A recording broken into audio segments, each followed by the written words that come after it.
ദൈവത്തിൻ്റെ സ്നേഹത്തിനായി ഞാൻ ദൈവത്തിന് സ്തോത്രം ചെയ്യുന്നു. നമ്മുടെ കർത്താവ് യേശു ക്രിസ്തുവിൻ്റെ പ്രത്യക്ഷത വളരെ സമീപിച്ചിരിക്കുന്നു.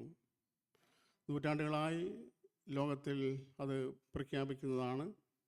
എന്നാൽ വളരെ കൃത്യമായി പറഞ്ഞാൽ കർത്താവ് യേശു ക്രിസ്തുവിൻ്റെ പ്രത്യക്ഷത ഒരുപക്ഷെ നമ്മുടെ ഈ ആയുസ്സിൽ തന്നെ സംഭവിക്കാനുള്ള എല്ലാ സാധ്യതകളും ഉണ്ട്. ദൈവത്തിൻ്റെ വചനപ്രകാരവും ലോകത്തിലെ സംഭവങ്ങളും നമ്മളോടത് വളരെ സ്പഷ്ടമായി വിളിച്ച് പറയുന്നു. അപ്പോൾ യേശുക്രിസ്തുവിൻ്റെ പ്രത്യക്ഷതയിൽ ഈ ലോകത്തിൽ സംഭവിക്കാനുള്ള അല്ലെങ്കിൽ ക്രിസ്തീയ ഗോളത്തിൽ വിശേഷിച്ച് സംഭവിക്കാനുള്ള സാധ്യത അതൊരു വഞ്ചനയുടെ കാലഘട്ടമായിരിക്കുമെന്നുള്ളതാണ്. കർത്താവ് യേശു ക്രിസ്തുവിനോട് ശിഷ്യന്മാർ ഇപ്രകാരം ചോദിച്ചു, ഗുരു, നിൻ്റെ വരവിനും ലോകാവസാനത്തിലും ലക്ഷണം എന്താണ്? യേശു പറഞ്ഞത് അനേക കാര്യങ്ങൾ പറഞ്ഞു. പക്ഷെ ആദ്യം പറഞ്ഞത്, ആരും നിങ്ങളെ തെറ്റിക്കാതിരിക്കാൻ സൂക്ഷിച്ചുകൊള്ളുവീൻ എന്ന് പറഞ്ഞാൽ പ്രയോറിറ്റി യേശു കൊടുത്തത്, മുൻഗണന, ആ ലക്ഷണത്തിൻ്റെ മുൻഗണന ഒന്നാമതായിട്ട് പറഞ്ഞത്, ആരും നിങ്ങളെ തെറ്റിക്കാതിരിക്കാൻ സൂക്ഷിച്ചുകൊള്ളുവീൻ. ഞാൻ പറഞ്ഞതിൻ്റെ താല്പര്യം, ഈ ലോകത്തിൽ എമ്പാടും കഴിഞ്ഞ കാലങ്ങളെക്കാൾ അധികം മീഡിയകളിൽ കൂടെ എല്ലാ വിധത്തിലും സുവിശേഷം പ്രഖ്യാപിക്കുന്നുണ്ട്. എന്നാൽ ആ സുവിശേഷം, കർത്താവ് യേശു ക്രിസ്തു പറഞ്ഞ സുവിശേഷത്തിൻ്റെ അർദ്ധ ഭാഗം മാത്രമേ പ്രസംഗിക്കപ്പെടുന്നുള്ളൂ. നാം ശ്രദ്ധാലുക്കളാണെങ്കിൽ ആ സത്യം നമുക്ക് തിരിച്ചറിയാൻ വലിയ പ്രയാസമൊന്നുമില്ല. യേശു ക്രിസ്തു 2 വഴികളെക്കുറിച്ച് പറയുകയുണ്ടായി. യേശു ക്രിസ്തു പറഞ്ഞു, ജീവങ്കിലേക്കുള്ള മാർഗത്തെക്കുറിച്ച് യേശു പഠിപ്പിച്ചു. അതിലെ വാതിൽ ഇടുക്കമുള്ളതാണ്, വഴി ഞെരുക്കമുള്ളതാണ്. ആ ഇടുക്കമുള്ള വാതിൽ കടന്നാൽ ഉടനെ നിത്യജീവനല്ല. ആ ഇടുക്കമുള്ള വാതിൽ കടന്ന് ആ ഇടുക്കമുള്ള വഴിയെ കൂടെ പോയാൽ ആ വഴിയുടെ അവസാനത്തിലാണ് നിത്യജീവൻ എന്ന് പറയുന്നത്. എന്നാൽ നിർഭാഗ്യവശാൽ ഇന്ന് പ്രഖ്യാപിക്കുന്ന അനേക സുവിശേഷങ്ങളും ആ വാതിൽ കടന്നാൽ ഉടനെ നിത്യജീവനാണെന്ന് പ്രഖ്യാപിക്കുന്നത്. ഇത് വഞ്ചനയാണ്. യേശുക്രിസ്തു വ്യഭിചാരകർമ്മത്തിൽ പിടിക്കപ്പെട്ട ആ സ്ത്രീയുമായി യഹൂദന്മാർ യേശുവിൻ്റെ അടുക്കലെത്തി. അല്ലെങ്കിൽ രക്ഷപ്പെടാനുള്ള ഒരു അവസാന ആൾ എന്നുള്ള രീതിയിൽ അവൾ ഒരുപക്ഷെ യേശുവിനെ അന്വേഷിച്ച് യേശുവിൻ്റെ അടുക്കിലേക്ക് ഓടിയെത്തിയതായിരിക്കാം.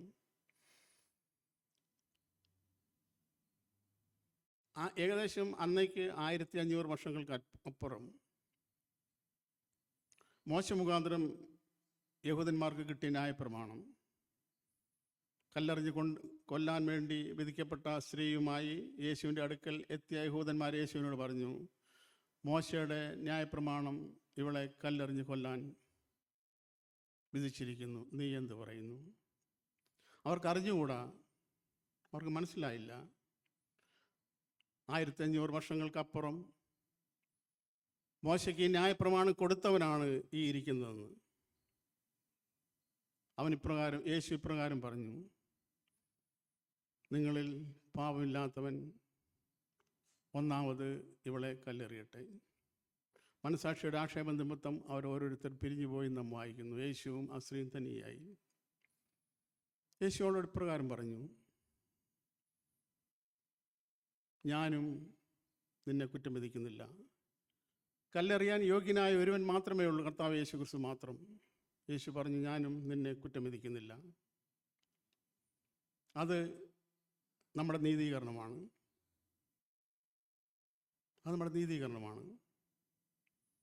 കൊല്ലപ്പെടാൻ വേണ്ടി മാത്രം വിധിക്കപ്പെട്ട ഞാനും വിധിക്കും നമ്മൾ ഓരോരുത്തരും. നമ്മുടെ മേൽ വീണ്ടിരുന്ന ശിക്ഷ മരണശിക്ഷയായിരുന്നു. യേശു പറഞ്ഞില്ല, ഞാൻ വന്നത് മനുഷ്യൻ്റെ പ്രാണങ്ങളെ ശിക്ഷിക്കാൻ അല്ല, രക്ഷിക്കാനാണ്. യേശു പറഞ്ഞില്ല, ഞാൻ നിന്നെ കുറ്റം വിധിക്കുന്നില്ല.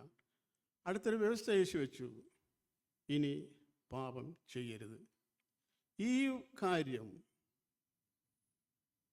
പ്രസംഗത്തിൽ നിന്ന് ഒത്തിരി അപ്രത്യക്ഷമായി നമുക്ക് കാണാൻ കഴിയും.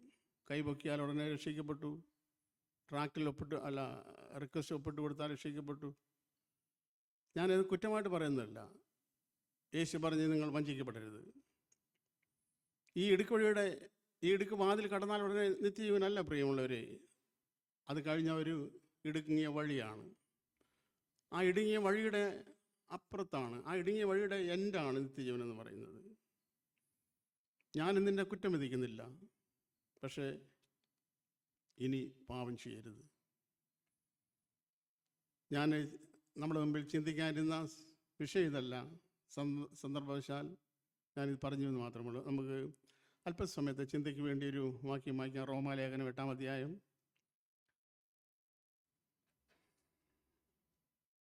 അതിൻ്റെ 22-ാമത്തെ വാക്യം. റോമാലേഖനം 8-ാം അധ്യായത്തിന് 22-ാമത്തെ വാക്യം അന്ന് വായിക്കുമോ ആരെങ്കിലും?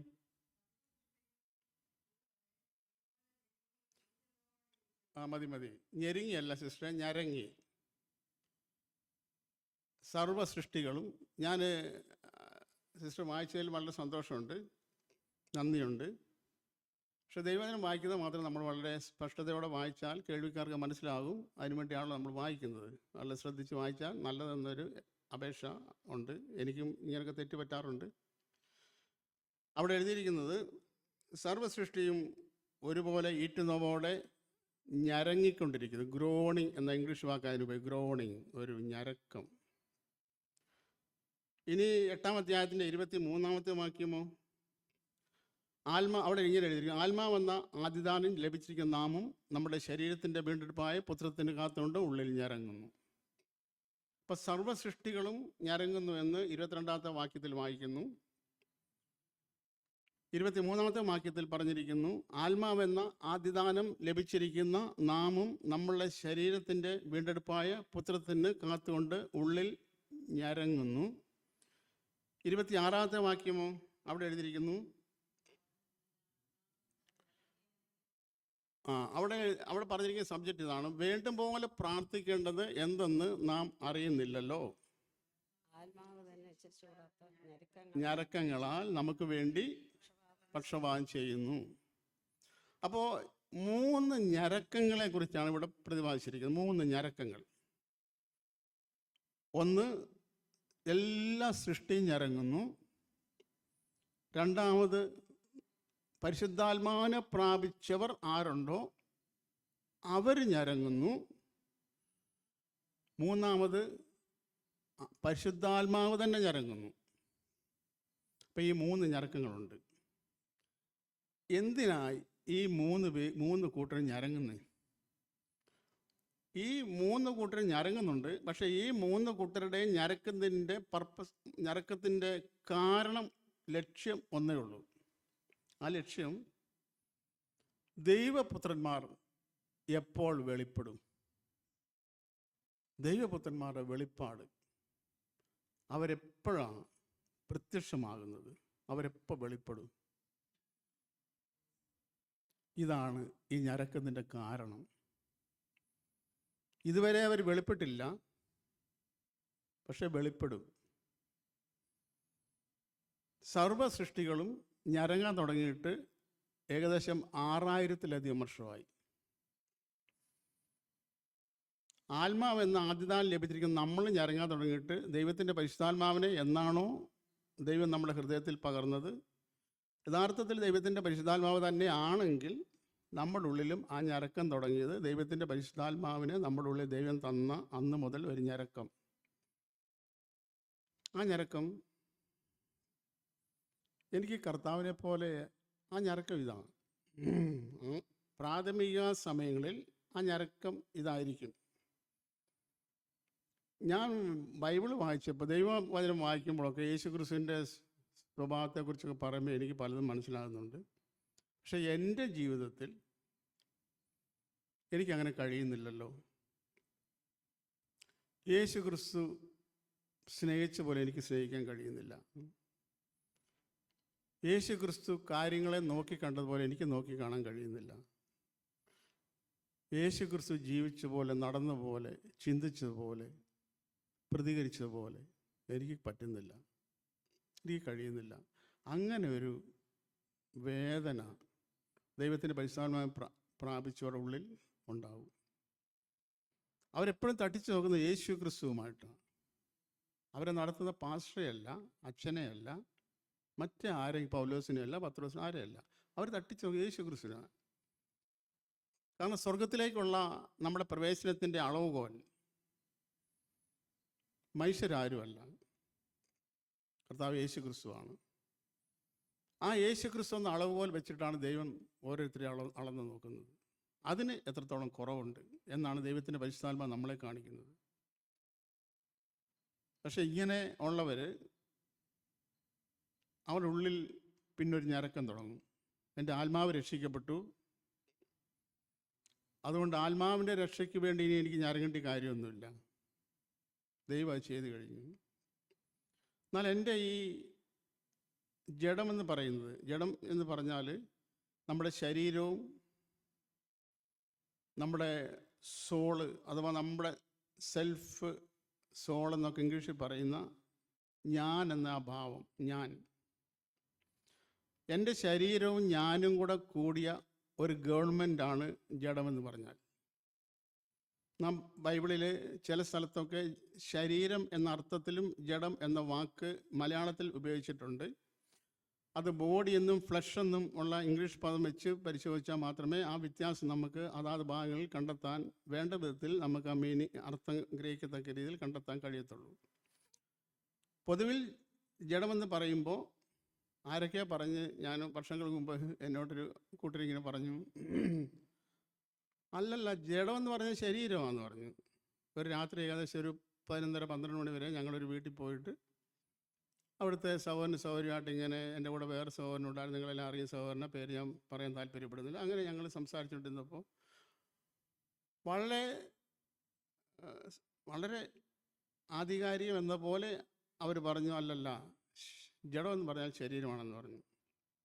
അപ്പം ഞാൻ എൻ്റെ കൂടെ ആ സഹോദരനോട്, ബ്രദറെ ഇനി നമ്മൾ സമയം വേസ്റ്റ് ആക്കണം, നമുക്ക് പോകാമെന്ന് പറഞ്ഞ് ഞങ്ങൾ രണ്ടുപേരും അവിടെ നിന്ന് ഇറങ്ങിപ്പോന്നു.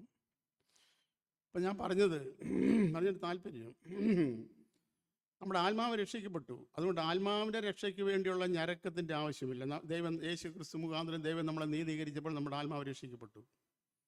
എന്നാൽ രക്ഷിക്കപ്പെടാത്ത ഒരു ശരീരം നമുക്കുണ്ട്. ഈ ശരീരത്തിൻ്റെ വീണ്ടെടുപ്പ് ഇതുവരെ കഴിഞ്ഞിട്ടില്ല. ഈ ശരീരത്തിൻ്റെ വീണ്ടെടുപ്പിനെയാണ് പുത്രത്വം എന്നുകൊണ്ട് ഉദ്ദേശിക്കുന്നത്. പുത്രത്വം പ്രാപിക്കുക. നമ്മൾ ഗലാത്യലേഖനത്തിലൊക്കെ വായിക്കുന്നുണ്ടല്ലോ, ദൈവം യേശു ക്രിസ്തുവിനെ ഭൂമിയിലേക്ക് അയച്ച അനേക ഉദ്ദേശങ്ങളിൽ ഒരു ഉദ്ദേശം, ദൈവം കാലസമ്പൂർണത വന്നപ്പോൾ ദൈവം തൻ്റെ പുത്രനെ സ്ത്രീയിൽ നിന്ന് ജനിച്ചവനായി ന്യായപ്രമാണത്തിന് കീഴിൽ ജനിച്ചവനായിട്ട് അയച്ചത്, ന്യായപ്രമാണത്തിന് കീഴിലുള്ളവരെ വിലയ്ക്ക് വാങ്ങിയിട്ട് നാം പുത്രത്വം പ്രാപിക്കേണ്ടതിന് എന്നാണ് എഴുതിയിരിക്കുന്നത്. നാം പുത്രത്വം പ്രാപിക്കണം.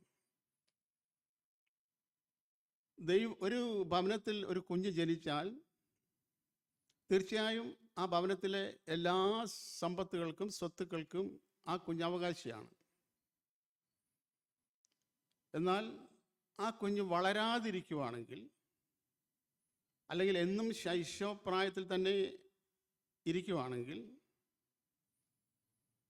അവിടുത്തെ പച്ചമലയാളത്തിൽ പറഞ്ഞ അവിടുത്തെ പണിക്കാരനെക്കാട്ടിലും ഒട്ടും വിശേഷതയില്ലെന്നാണ് ദൈവത്തിൻ്റെ പരിശുദ്ധാത്മാവ് രേഖപ്പെടുത്തിയിരിക്കുന്നത്. ഇങ്ങനെ എഴുതിയിരിക്കുന്നത്, അവകാശി ശിശുവെങ്കിലും അവൻ ശിശുവായിരിക്കുന്നിടത്തോളം കാലം ദാസനേക്കാൾ ഒട്ടും വിശേഷതയില്ല. അപ്പോൾ ഒരു വീട്ടിലൊരു കുഞ്ഞ് ജനിച്ചാൽ ആ കുഞ്ഞ് വളരണം. ആ വളർച്ചയാണ് ദൈവത്തിൻ്റെ വചനത്തിൽ ദൈവം നമ്മളെക്കുറിച്ച് എല്ലാവരെക്കുറിച്ചും ആഗ്രഹിക്കുന്നത്. അതിനെയാണ് തികഞ്ഞ പുരുഷത്വം എന്ന് ദൈവത്തിൻ്റെ വചനത്തിൽ പറഞ്ഞത്. തികഞ്ഞ പുരുഷത്വം അത് ക്രിസ്തുവിൻ്റെ പ്രായത്തിൻ്റെ അളവ് പ്രാപിക്കുക, സമ്പൂർണ്ണത പ്രാപിക്കുക, തികഞ്ഞ പുരുഷത്വം പ്രാപിക്കുക. വീണ്ടും ജനിച്ചു എന്നതുകൊണ്ട് അവകാശിയാണ്, പക്ഷേ വളരണം. അങ്ങനെ ആ ശരീരത്തിൻ്റെ വീണ്ടെടുപ്പായ പുത്രത്വം എപ്പോൾ സംഭവിക്കും? എൻ്റെ ശരീരം എപ്പോൾ യേശുക്രിസ്തുവിൻ്റെ ശരീരത്തോട് അനുരൂപമായി തീരും? ഇതാണ് ദൈവത്തിൻ്റെ പരിശുദ്ധാത്മാവിനെ പ്രാപിച്ച ദൈവമക്കളുടെ ഉള്ളിലുള്ള ആത്മാവിൻ്റെ ഒരു ഞരക്കം. അതുപോലെ എല്ലാ സൃഷ്ടികളും ഞരങ്ങുന്നുണ്ട്. നമ്മൾ വിചാരിക്കും എല്ലാ സൃഷ്ടികളും എന്ന് പറയുമ്പോൾ ജീവനുള്ളത് മാത്രമേ അല്ലേ? ഞരക്കം എന്ന് പറയുമ്പോൾ ഒരു വേർഡ്സ്, വാക്കുകളില്ലാത്ത, വൊക്കാബുലറി ഇല്ലാത്ത, വാക്കുകളില്ലാത്ത ഒരു സൗണ്ടിനെയാണ് ഞരക്കം എന്നുകൊണ്ട് ഉദ്ദേശിക്കുന്നത്. പ്രത്യക്ഷത്തിൽ നമുക്ക് അങ്ങനെ നമുക്കറിയാം. ഞരക്കം വല്ലാത്തൊരു, ചില ആളുകൾക്ക് ഭയങ്കര വേദനയൊക്കെ വരുമ്പം ഒരു ഞരക്കം, നിങ്ങൾക്കറിയാം, നമുക്കെല്ലാവർക്കും അറിയാം ഞരക്കം എന്ന് പറയുന്നത് എന്താണെന്നുള്ളത്. അത് ഉള്ളിൽ നിന്ന് വരുന്ന ഒരു വല്ലാതെ സഹിക്കാൻ വയ്യാത്ത ഒരു വേർഡ്സ് ഒന്നുമില്ല, വാക്കുകളൊന്നുമില്ല, അതിന് വല്ലാത്തൊരു ഞരക്കം.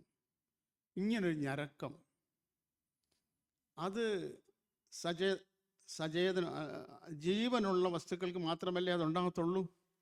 അല്ല. കല്ല് ഞരങ്ങുമോ? അല്ലെ കല്ല് സംസാരിക്കുമോ? കല്ലിന് കേൾക്കാൻ പറ്റുമോ? പറ്റും. സംസാരിക്കാനും പറ്റും. യേശു പറഞ്ഞല്ലോ, നിങ്ങൾ മിണ്ടാതിരുന്നാൽ ഈ കല്ലുകൾ, യേശു കള്ളം പറഞ്ഞാണോ? അപ്പം കല്ലുകൾ ആർക്കുമോ? ആർക്കും. പക്ഷെ നമുക്കത് മനസ്സിലാകുന്നില്ല, നമുക്കത് കേൾക്കാൻ പറ്റത്തില്ല. അതുകൊണ്ട് നമ്മൾ ചിന്തിക്കരുത് കല്ല് ആർക്കത്തില്ല എന്ന്. ഇനി കല്ലിന് കേൾവിയുണ്ടോ? യോശുവയുടെ പുസ്തകം 24-ാം അധ്യായത്തിൻ്റെ 27-ാമത്തെ വാക്യം പെട്ടെന്ന് വായിക്കാം നമുക്ക്. യോശുവയുടെ പുസ്തകം 24-ാമത്തെ അധ്യായത്തിൻ്റെ 27-ാമത്തെ വാക്യം. കല്ലിന് കേൾക്കാൻ പറ്റുമോ? അത് വെറും പാറയല്ല, അതിനെ കേൾക്കാനാ? അങ്ങനെയാണോ?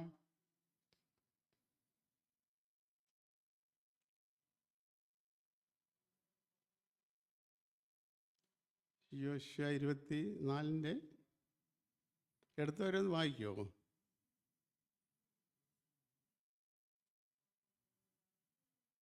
എന്തോ 27.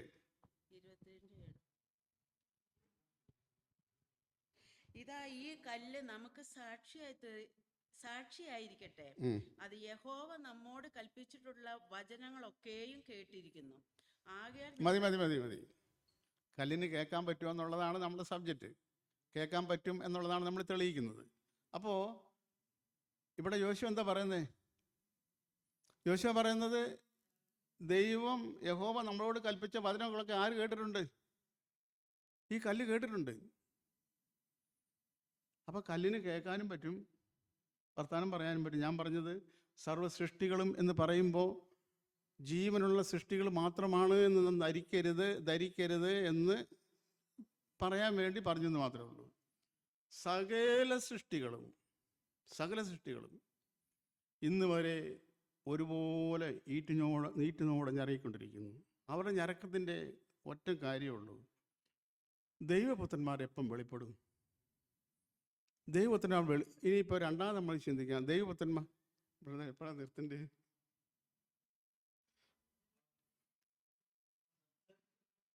ദൈവപുത്രന്മാർ വെളിപ്പെട്ടാൽ ഈ സൃഷ്ടികൾക്ക് എന്താ പ്രയോജനം?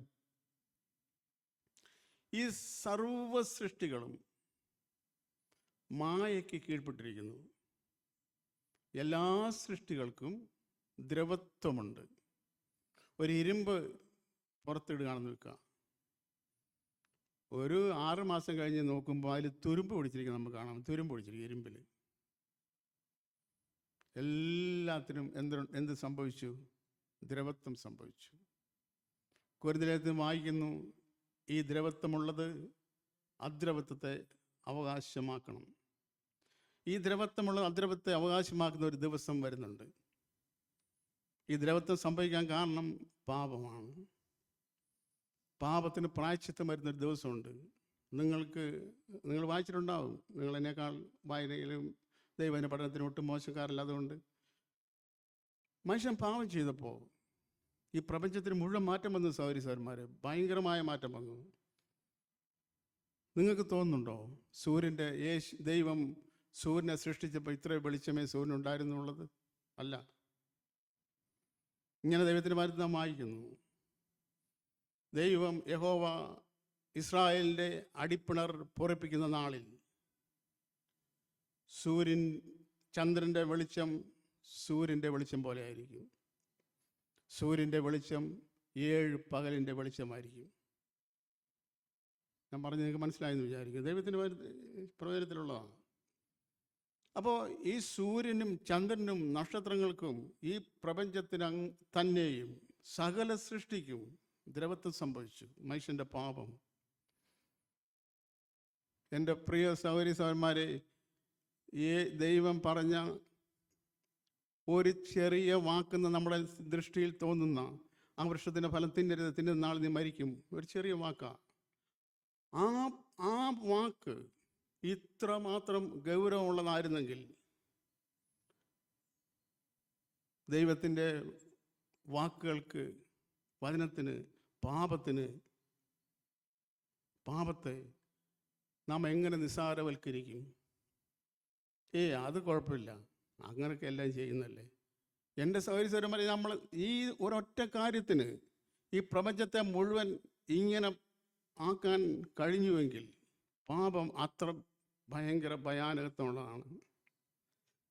ദൈവത്തിന് മുമ്പിൽ ദൈവം പാപത്തെ കാണുന്നത് എത്ര ഭയാനകമായിട്ടാണെന്ന് ഈ സംഭവത്തിൽ നമുക്ക് ഗ്രഹിക്കാൻ കഴിയണം.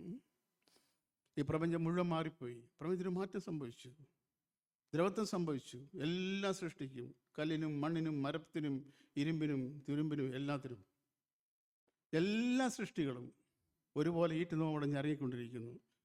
ഒരു ദിവസം അവരുടെ പ്രത്യാശ ഇതാണ്: ദൈവപുത്രന്മാർ ഒരു ദിവസം പ്രത്യക്ഷപ്പെടും. അന്ന് ഈ ദ്രവത്വം ഉള്ളതെല്ലാം മാറിപ്പോകും. അന്ന് ഈ ദ്രവത്വമുള്ളത് അദ്രവത്വത്തെ അവകാശമാക്കും. ഞങ്ങളും അതിനുവേണ്ടി നോക്കി പാർക്കുക. ഞങ്ങളുടെ മേലും ഇതാ ഈ ദ്രവത്വം വീണിരിക്കുന്നു. ഞങ്ങളും മായയ്ക്ക് കീഴ്പ്പെട്ടു പോയി. ഇതിൽ നിന്നൊരു മാറ്റം സംഭവിക്കും. ആത്മാവെന്ന് ആദ്യദാനം ലഭിച്ചിരിക്കുന്ന നാമം ദൈവത്തിൻ്റെ പരിശുദ്ധാത്മാവിനെ പ്രാപിച്ചവർക്ക് അനേക കാര്യങ്ങൾ ചെയ്യുന്നുണ്ട്. നിങ്ങൾക്കും എനിക്കും അറിയാം അങ്ങനെ ഒത്തിരി കാര്യം ചെയ്യുന്നവർ. പക്ഷേ എത്ര പേരുടെ ഉള്ളിൽ ഈ ദൈവത്തിൻ്റെ വചനത്തിൽ അസന്നിഗ്ധമായി ദൈവത്തിൻ്റെ പരിശുദ്ധാത്മാവ് രേഖപ്പെടുത്തിയിരിക്കുന്ന ഈ ഒരു കാര്യമുണ്ട്: കർത്താവേ എന്ന് അവിടുന്ന് പ്രത്യക്ഷമാകും. അവിടുന്ന് പ്രത്യക്ഷമാകുമ്പോൾ യോഹന്നാൻ്റെ ലേഖനത്തിൽ ഇങ്ങനെ എഴുതിയിരിക്കുന്നു: കുഞ്ഞുങ്ങളെ, നാം ഇന്നതാകുമെന്ന് ഇതുവരെ പ്രത്യക്ഷമായില്ല. അവൻ പ്രത്യക്ഷനാകുമ്പോൾ നാം അവൻ ഇരിക്കുന്ന പോലെ തന്നെ കാണുന്നതുകൊണ്ട് അവനോട് സദൃശന്മാരാകും.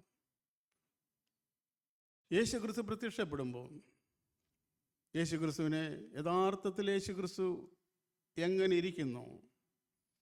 യഥാർത്ഥത്തിൽ യേശുക്രിസ്തു ഈ പീലാത്തോസിൻ്റെ ഓർഡർ പ്രകാരം ക്രൂശിൽ തൂങ്ങി മരിക്കപ്പെട്ട യേശുവിനെ നമുക്കറിയാം. 3-ാം നാൾ ഉയർത്തെഴുന്നേറ്റ യേശുവിനെ നമുക്കറിയാം. ഈ യേശു എത്ര സാധാരണ മനുഷ്യർക്ക് എത്രയോ അത്ഭുതവാഹന ആണ് എന്ന് ദൈവത്തിൻ്റെ തിരുവചനത്തിൽ നമുക്ക് വായിക്കുന്നുണ്ട്. നമ്മൾ അതിന് ദാനിയേൽ പ്രവചനം 7-ാം അധ്യായത്തിൽ നമ്മിങ്ങനെ കാണുന്നു, നമ്മിങ്ങനെ വായിക്കുന്നു. അവിടെ അവൻ്റെ സിംഹാസനം കത്തുന്ന തീയാണ്, അവൻ്റെ രഥചക്രങ്ങൾ അഗ്നിജ്വാലയാണ്.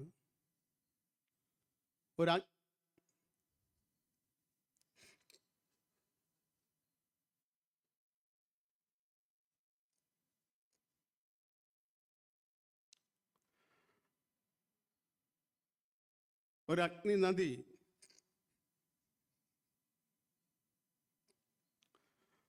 അവൻ്റെ മുമ്പിൽ നിന്ന് പ്രവഹിച്ച് ഒഴുകുന്നു. 1000 പേർ അവന് ശുശ്രൂഷ ചെയ്തു. 10,000 പേർ അവൻ്റെ മുമ്പിൽ നിന്നു. 1000 പേർ ശുശ്രൂഷ ചെയ്യുന്ന അവൻ ഇവിടെ വന്നിട്ട് ഒരു ശുശ്രൂഷക്കാരനായി. അല്ലേ? 12 അപ്പോസ്തലന്മാർ ശിഷ്യന്മാരിരിക്കുന്നു. ആര് കാല് കഴുകും? പത്രോസ് പറഞ്ഞു കാണും, നോ ഞാൻ എന്നെ ആ കാര്യത്തിൽ നോക്കണ്ട, ഞാൻ സ്വർഗരാജ്യത്തെ താക്കോൽ എൻ്റെ കയ്യിലാണ് യേശു ഏൽപ്പിച്ചത്. യോഹന്നാൻ പറഞ്ഞു കാണും, യേശു ഏറ്റവും കൂടുതൽ സ്നേഹിക്കുന്നത് എന്നെയാണ്. അങ്ങനെ ഓരോരുത്തർ പറഞ്ഞൊഴിഞ്ഞു കാണും. ഞാൻ ഒന്നാമനാ, ഞാൻ രണ്ടാമനാ. യേശു ഇങ്ങനെ പറഞ്ഞു കാണും, നിങ്ങൾ ഒന്നാമനും രണ്ടാമനും 10-ാമനും 11-ാമനും 12-ാമനുമാണ്. ഞാൻ 13-ാമത്തവനാണ്. ഞാൻ കഴുകാം. യേശു കാലുകളെ കഴുകി. ആരായത്? 1000 പേർ ശുശ്രൂഷ ചെയ്യുന്നവൻ, 10,000 പേർ അവൻ്റെ മുമ്പിൽ നിൽക്കുന്നവർ. ഒരു തീ നദി, അഗ്നി നദി അവൻ്റെ മുമ്പിൽ പ്രവഹിക്കുകയാണ്. അവൻ്റെ വാക്കുകളുടെ ശബ്ദം പെരുവെള്ളത്തിൻ്റെ ഇരച്ചിൽ പോലെയാണ്, തകർത്ത ഇടിമുഴക്കം പോലെയാണ്. ഒരു സാധാരണ ഇടി, കഴിഞ്ഞ ദിവസങ്ങളൊക്കെ ഞങ്ങളുടെ ഇടി ഉണ്ടായി. ഒരു ചെറിയ ഇടി മുഴക്കുമ്പോഴത്തേനും തന്നെ നമ്മുടെ ഉള്ളിൽ കിടുങ്ങാറുണ്ട്. അവിടെ വെളിപ്പാട് പുസ്തകത്തിൽ എഴുതിയിരിക്കുന്ന അവൻ്റെ ശബ്ദം തകർത്ത ഇടിമുഴക്കം പോലെ, സാധാരണ ഇടിമുഴക്കം പോലെ, തകർത്ത ഇടിമുഴക്കം പോലെ. 10,000 പേർ ശുശ്രൂഷ ചെയ്യുന്ന ഈ യേശുവിനെ അവൻ പ്രത്യക്ഷമാകുമ്പോൾ അവൻ ആയിരിക്കുന്ന പോലെ തന്നെ നാം അവനെ കാണും. യഹൂദന്മാരിട്ട് വട്ടുതട്ടിയ യേശു അല്ല. പീലാത്തോസ് കൊണ്ട് ക്രൂശിച്ചോ എന്ന് പറഞ്ഞ് 4 പട്ടാളക്കാരെ അടിച്ച് കൊല്ലാൻ കൊണ്ടുവന്ന കുഞ്ഞാടിനെ പോലെ കൊണ്ടുപോയ യേശു അല്ല. ഈ ബൈബിൾ ദൈവവചനത്തിൽ പറഞ്ഞിരിക്കുന്ന ഈ യേശുവിനെ അവൻ ആയിരിക്കുന്ന പോലെ തന്നെ നാം കാണുന്നതുകൊണ്ട് അവനോട് സദൃശന്മാരാകും. ഇതാണ് യോഹന്നാൻ അപ്പോസ്തലൻ എഴുതിയിരിക്കുന്നത്. അതുകൊണ്ട് അടുത്ത ഒരു വാക്ക് കൂടെ താൻ കൂട്ടിച്ചേർത്ത് എഴുതിയിട്ടുണ്ട്, അവനിൽ ഈ പ്രത്യാശയുള്ളവൻ. ഏത് പ്രത്യാശ? അവൻ പ്രത്യക്ഷനാകുമ്പോൾ ഞാൻ അവനെ പോലെ ആയിത്തീരുമെന്ന് പ്രത്യാശയുള്ള ആരെങ്കിലും ഉണ്ടെങ്കിൽ, അവനിൽ പ്രത്യാശയുള്ളവൻ, അവൻ നിർമ്മലനായിരിക്കുന്ന പോലെ തന്നെ നിർമ്മലീകരിക്കുന്നു. ആര് തന്നെ നിർമ്മലീകരിക്കുന്നുണ്ടോ അവർ അവൻ്റെ പ്രത്യക്ഷതയിൽ അവനെപ്പോലെ ആയിത്തീരും. ഈ 3 കൂട്ടരും ഞരങ്ങുന്നുണ്ട്. ആത്മാവിൻ്റെ ഞരക്കം എന്താ? ആത്മാവിൻ്റെ ഞരക്കം നമുക്ക് എങ്ങനെയാണ് പ്രാർത്ഥിക്കേണ്ടതെന്ന് അറിയത്തില്ല, അല്ലേ? നമ്മൾ പ്രാർത്ഥിക്കുമ്പോൾ ഒരുപാട് ഹിസ്റ്ററിയൊക്കെ ദൈവത്തെ പറഞ്ഞ് പഠിപ്പിക്കാറുണ്ട്. ദൈവത്തിനൊന്നും അറിയത്തില്ലല്ലോ. ഒത്തിരി കാര്യങ്ങൾ ദൈവത്തോട് ഇങ്ങനെ പറയാറുണ്ട്. ഞാൻ ആരെയും ഒരു വ്യക്തിയെ അല്ലേ ഞാൻ പറയാം, ഒരു വസ്തുത പറയുക. എന്നാൽ ദൈവത്തിന് എന്താണ് നമ്മുടെ ജീവിതത്തിൽ ചെയ്യാനുള്ളതെന്ന് നമുക്കറിഞ്ഞുകൂടാ. അതാണ് വേണ്ടും പോലെ പ്രാർത്ഥിക്കേണ്ടതെന്ന് നമുക്കറിയത്തില്ല. വേണ്ടും പോലെ പ്രാർത്ഥിക്കാൻ നമുക്കറിയത്തില്ല. അറിയുമെങ്കിൽ നമ്മുടെ പ്രാർത്ഥനയുടെ സ്റ്റൈലൊക്കെ എന്നേയും മാറുമായിരുന്നു. നമ്മുടെ പ്രാർത്ഥനകളിൽ സാധാരണ വിശ്വാസികളെന്ന് അവകാശപ്പെടുന്ന പ്രാർത്ഥനകൾ എടുത്ത് പരിശോധിച്ചാൽ അതിൽ 90% ഈ ഭൗതിക ലോകത്തിലെ കാര്യങ്ങളായിരിക്കും. എല്ലാവർക്കും പിള്ളേർക്ക് പരീക്ഷയാണ്, എല്ലാവരും +2 അല്ല എന്താ +1 അല്ല A+, പിള്ളേർക്ക് പരീക്ഷ എല്ലാവർക്കും A+ മേടിക്കണം.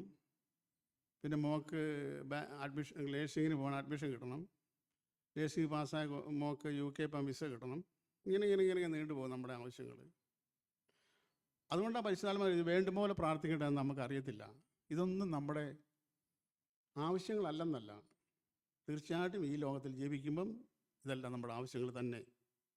പക്ഷേ ഒരു കാര്യം, നിങ്ങളുടെ ആവശ്യങ്ങൾ എന്താണെന്ന് നിങ്ങൾ ചോദിക്കുന്നതിന് മുൻപേ അറിയുന്ന സ്വർഗസ്ഥനായൊരു പിതാവ് സ്വർഗത്തിലുണ്ട്.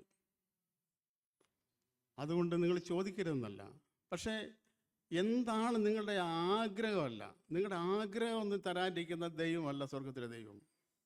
അങ്ങനെയാണെങ്കിൽ ഈ ചരിത്രം, ഈ ബൈബിള് മാറ്റി എഴുതേണ്ടി വന്നതിനെ പ്രിയമുള്ളവരെ, മാറ്റി എഴുതേണ്ടി വന്നതിന്. നിങ്ങളുടെ ആഗ്രഹങ്ങൾ തരുന്ന ദൈവത്തെ അന്വേഷിക്കേണ്ടത് വേറെ അല്ല, മനുഷ്യൻ്റെ ആഗ്രഹങ്ങളെ നൽകി തരുന്ന ഒത്തിരി ദൈവങ്ങൾ അവിടെ ഇവിടെയൊക്കെ ഉണ്ട്. പക്ഷേ ഈ ബൈബിളിൽ പറഞ്ഞിരിക്കുന്ന ദൈവം നിങ്ങളുടെ ആവശ്യങ്ങൾ നൽകി തരും. യേശു പറഞ്ഞു, നിങ്ങളുടെ ആവശ്യം എന്താ? എന്ത് തിന്നും, എന്ത് കുടിക്കും, നിങ്ങളുടെ ആവശ്യമായത്. അവിടെ ചോയ്സ് ഇല്ല. എനിക്ക് 6000 രൂപയുടെ സാരി വേണം എന്നല്ലതാ, അല്ല. എന്താണ് ഉടുക്കാനില്ലേ? തീർച്ചയായും. വയലിലെ താമരയെ നോക്ക്, പിതാവ് അതിനെ ഉടുപ്പിക്കുന്നു. കാശിൽ 2 കുരിയിലെ വിൽക്കുന്നു. ആകാശത്തിലെ പറവകളെ നോക്ക്, കാക്കകളെ നോക്ക്, വിതയ്ക്കുന്നില്ല, കൊയ്യുന്നില്ല. അത് പിതാവ് അതിനെ സംരക്ഷിക്കുന്നു. ഈ പിതാവ് വേണ്ടും പോലെ പ്രാർത്ഥിക്കേണ്ടത് എന്തെന്ന് നാം അറിയുന്നില്ല. അതുകൊണ്ട് പരിശുദ്ധാത്മാവ് നമ്മുടെ ഉള്ളിൽ ദൈവത്തിൻ്റെ പരിശുദ്ധാത്മാവ് പ്രാർത്ഥിക്കാൻ നമ്മളെ സഹായിക്കുക. എന്താ സഹായിക്കുന്നത്? ഒരു അയലോക്കത്തെ വീട്ടിലേക്ക് ഞാൻ കയറി ചെല്ലുക, അല്ല ഒരാൾ അയലോക്കത്തുള്ള വീട്ടിലോട്ട് കയറി ചെല്ലുന്നു. അപ്പോൾ അവിടെ ആ വീട്ടിലെ അപ്പൻ അല്ലെ ചേട്ടൻ അല്ലെ കാർന്നവർ എന്നൊക്കെ നമുക്ക് സംഭവം ചെയ്യാമല്ലോ. ഒരു മേശ, 4 കാലുള്ളൊരു മേശ, അങ്ങനെ വാതിൽക്കൽ കൂടെ പുറത്തേക്ക് ഇറക്കുവാണോ ഉള്ളിലേക്ക് കയറ്റുവാണോ കൃത്യം അറിയത്തില്ല. കാരണം 2 കാല് പുറത്തുണ്ട്, 2 കാല് ഉള്ളിലുമാണ്. ഒരു മേശ. അപ്പോൾ ഈ ചെന്ന അടുത്ത വീട്ടിലെ ഈ മനുഷ്യനും, പുള്ളിക്കാരൻ ഇത് ഉള്ളിലേക്ക് കയറ്റാൻ വേണ്ടി ആയിരിക്കുമെന്ന് വിചാരിച്ചിട്ട് ഇത് ഉള്ളിലേക്ക് ഇങ്ങനെ തള്ളിക്കൊടുത്തു, കയറ്റാൻ നോക്കി. സ്വാഭാവികമാണല്ലോ. അപ്പോൾ ഈ ഉള്ളിലുള്ള പുള്ളിക്കാരൻ എന്നാ ചെയ്യുന്നത്? ഇത് എങ്ങനെയും പുറത്തേക്ക് ചാടിക്കാൻ വേണ്ടിയുള്ള ശ്രമമാണ്. കുറച്ചു നേരം കഴിഞ്ഞപ്പം ഈ ചെന്ന മനുഷ്യന് മനസ്സിലായി ഇത് പുറത്തേക്ക് ഇറങ്ങാനുള്ള ശ്രമമാണ്. അപ്പം ചോദിച്ചു, ഇത് പുറത്തേക്ക് എടുക്കാനായിരുന്നു? ഞാനിത്ര നേരത്തെ ഉള്ളിലേക്കായിരുന്നു വിചാരിച്ച് തള്ളിക്കൊണ്ട്. ഇതാണ് നമ്മുടെ പ്രാർത്ഥനയും പരിശുദ്ധാത്മാവ് പ്രാർത്ഥനയും വ്യത്യാസം. പരിശുദ്ധാത്മാവ് പ്രാർത്ഥിക്കുന്നത് നമ്മളിലുള്ള കീടങ്ങളെല്ലാം മാറിയിട്ട് ശരിക്കും ദൈവാനുരൂപമായി നാം ഈ ലോകത്തിൽ ജീവിച്ച് യേശുക്രിസ്തു പ്രത്യക്ഷനാകുമ്പോൾ അവനെപ്പോലെ നാം ആയിത്തീരാൻ എന്താണോ നമുക്ക് ആവശ്യമുള്ളത്, അതാണ് പരിശുദ്ധാത്മാവ് നമുക്ക് വേണ്ടി പ്രാർത്ഥിക്കുക. അതിന് വിരുദ്ധമായിട്ടുള്ള എല്ലാം നമ്മുടെ ഉള്ളിൽ നിന്ന് പുറത്ത് ചാടിക്കുക. പക്ഷെ നമ്മൾ ചെയ്യുന്നതോ, പരിശുദ്ധാത്മാവ് പുറത്ത് ചാടിക്കുന്നതിനൊക്കെ നമ്മളിങ്ങനെ തള്ളി ഉള്ളിലേക്ക് കയറ്റിക്കൊണ്ടിരിക്കുക. അപ്പോൾ വേണ്ടും പോലെ പ്രാർത്ഥിക്കേണ്ടതെന്ന് നമുക്കറിയത്തില്ല. പരിശുദ്ധാത്മാവിനൊരു ഞരക്കമുണ്ട്. നമ്മുടെ ഉള്ളിലുള്ള പരിശുദ്ധാത്മാവിന്, നമ്മുടെ ആത്മാവിലാണ് പരിശുദ്ധാത്മാവ് വസിക്കുന്നത്. ഒരു ഞരക്കം. ആ പരിശുദ്ധാത്മാവ് പ്രാർത്ഥനയിൽ നമ്മളെ സഹായിക്കുന്നു. അപ്പോൾ എല്ലാ സൃഷ്ടികളും, സമയത്തിന് കുറവുകൊണ്ട് ഞാൻ മുന്നോട്ട് പോകുന്നില്ല. വെളിപ്പാട് പുസ്തകത്തിൽ ഒരു വാക്യം കൂടെ, ഒറ്റ വാക്യം കൂടെ വായിച്ചിട്ട് നമുക്ക് അവസാനിപ്പിക്കാം. വെളിപ്പാട് പുസ്തകം 20-ാം അധ്യായത്തിൻ്റെ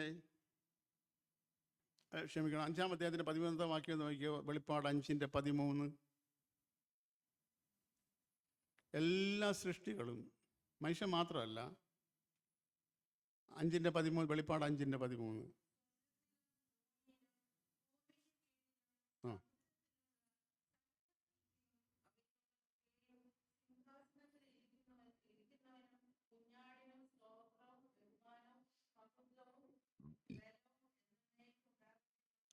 അപ്പോൾ എവിടെ ഉള്ളതൊക്കെയാ?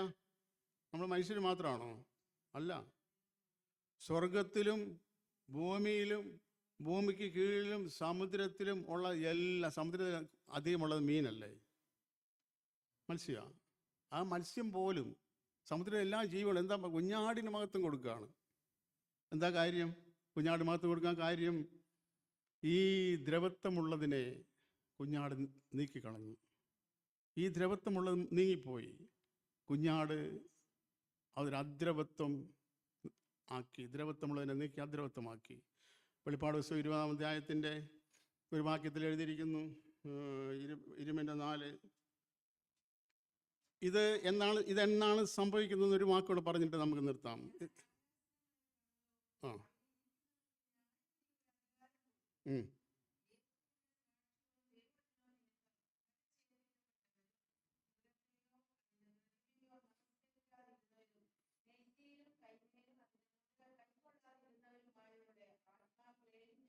ഉം. ആ ഇതെപ്പോഴാണ് സംഭവിക്കാൻ പോകുന്നത്? സൗരന്മാരെ, ഒരു യേശു ക്രിസ്തുവും തൻ്റെ വിശുദ്ധന്മാരും ഈ ഭൂമിയിൽ ഒരു 1000 ആണ്ട് വാഴാൻ പോകുന്നു. അതാണ് 7ാമത്തെ ദിവസം, സ്വസ്ഥതയുടെ ദിവസം എന്ന് പറയുന്നത്. അത് സംഭവിക്കും. 1000 ആണ്ട് വാഴ്ചയെന്ന് നമ്മളതിന് പറയുന്നു. അത് 6 ദിവസം കഴിഞ്ഞ് 7ാമത്തെ ദിവസമാണ്, സ്വസ്ഥതയുടെ ദിവസമാണ്. അന്ന് അത് സംഭവിക്കും. അതുകൊണ്ട് നമ്മുടെ ഞരക്കം എന്തിനു വേണ്ടിയുള്ളതാണ്? നമ്മൾ തന്നെ പരിശോധിക്കുക. നമ്മുടെ ഉള്ളിൽ ആത്മാവ് എന്തിനു വേണ്ടി ഞരങ്ങുന്നു? ഒരു ഞരക്കമുണ്ടോ? ഞരക്കമില്ലെങ്കിൽ എന്ത് ആത്മാവാണത് നാം പരിശോധിക്കുക. ദൈവത്തിൻ്റെ പരിശുദ്ധാത്മാവാണെങ്കിൽ ഇങ്ങനൊരു ഞരക്കം ഉണ്ടാവും. എൻ്റെ വീണ്ടെടുപ്പ് എപ്പം സംഭവിക്കും? എനിക്കെപ്പം കുറേ കൂടെ വലിയ വീടുണ്ടാക്കാൻ പറ്റും, വലിയ കാറുണ്ടാക്കാൻ പറ്റുമെന്നല്ല, എൻ്റെ ശരീരത്തിന് വീണ്ടെടുപ്പ് സംഭവിക്കും.